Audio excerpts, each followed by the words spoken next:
The slide that we're looking at is scalp.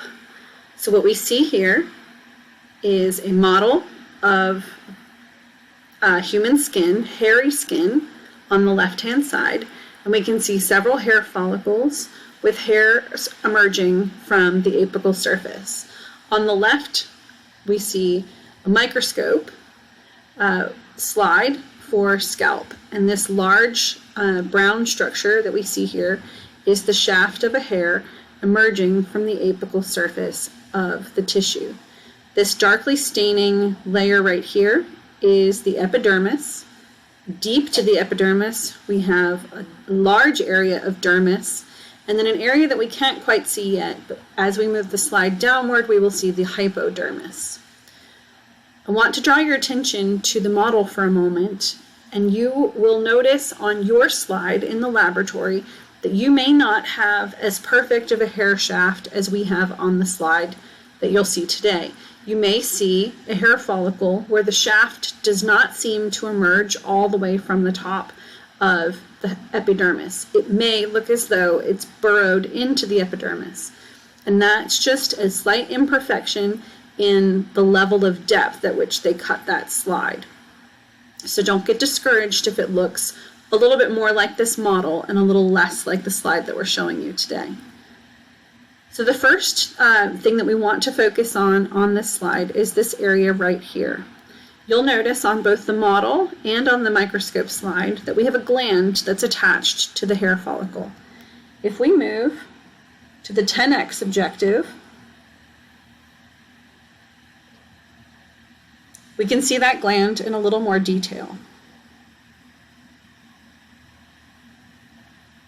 You can see that the gland is composed of a series of cells, and these cells are going to secrete a substance that will come up right here through this duct and be secreted into the hair follicle.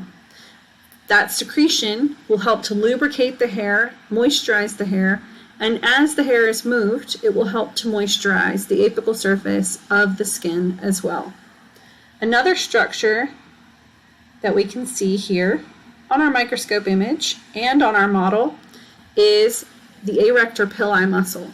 And the slide that you see in lab may have a slightly better arrector pili muscle than the slide that I have right here.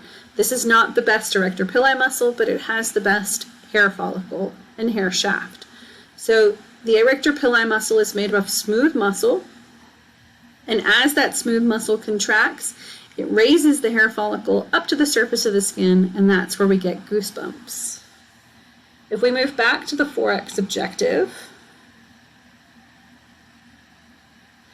and move to the deeper regions of our skin, we can see that we're transitioning from dermis down to hypodermis at the base of that hair follicle.